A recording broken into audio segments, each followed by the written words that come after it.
நடிகர் சல்மான் கான் வீட்டில் துப்பாக்கிச்சூடு நடத்த ஆயுதங்கள் கொடுத்து உதவிய 2 பேர் பஞ்சாபில் கைது செய்யப்பட்டுள்ளனர். சூரத் ஆற்றில் வீசிச் செல்லப்பட்ட 2 துப்பாக்கிகள் ஏற்கனவே மீட்கப்பட்ட நிலையில் ஆயுதங்கள் கொடுத்து உதவியவர்கள் சிக்கியது எப்படி?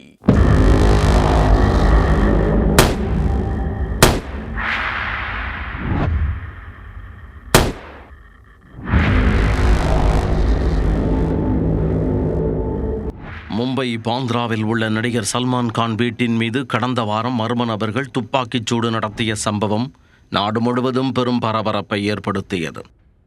போலீசார் நடத்திய தேடுதல் வேட்டையில் துப்பாக்கிச்சூடு நடத்திய 2 பேர் குஜராத் மாநிலம் கட்ச் பகுதியில் கைது செய்யப்பட்டனர்.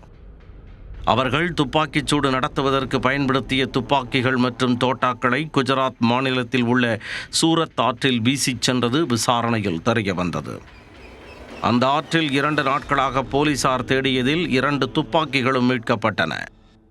பிடிபட்டவர்களிடம் விசாரித்தபோது சல்மான் கான் வீட்டில் துப்பாக்கியால் சுட ஆயுதங்களை கொடுத்து உதவியது பஞ்சாபைச் சேர்ந்த 2 என தெரிய வந்தது. இந்த துப்பாக்கிச் சூட்டிற்கு முக்கிய காரணமாக இருக்கும் லாரன்ஸ் பிஷ்னோய் தற்போது சிறையில் இருந்தாலும் அவருக்கு நாடு முழுவதும், குறிப்பாக பஞ்சாப், ஹரியானா, உத்தரப்பிரதேசம், ராஜஸ்தான் போன்ற மாநிலங்களில் அடியாட்கள் அதிக அளவில் இருக்கின்றனர். அவர்கள் ஆயுதங்கள் கொடுத்து உதவுவது, குற்றவாளிகள் ஒளிந்து கொள்ள இடமளிப்பது என குற்றச் செயல்களுக்கு உடந்தையாக இருந்து வருகின்றனர். அந்த வகையில் பஞ்சாபில் லாரன்ஸ் பிஷ்னோய் கிராமத்தைச் சேர்ந்த 2 தான் ஆயுதங்கள் கொடுத்து உதவி இருக்கிறார்கள் என்ற தகவல் போலீசாருக்கு தெரிய வந்தது. பஞ்சாப் விரைந்த தனிப்படை போலீசார் அங்கு சுபாஷ் சந்தர் மற்றும் அனுஜ் தாவன் ஆகியோர் தங்கியிருக்கும் பகுதியை சுற்றி வளைத்து அவர்களை கைது செய்தனர்.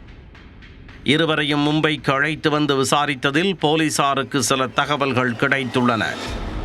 பிடிபட்டவர்களில் அனுஜ் என்பவர் லாரன்ஸ் பிஷ்னோய் கூட்டத்தில் இருந்து கொண்டு மிரட்டி பணம் பறிக்கும் வேலையில் ஈடுபட்டு வந்துள்ளார் என்பது தெரிய வந்தது.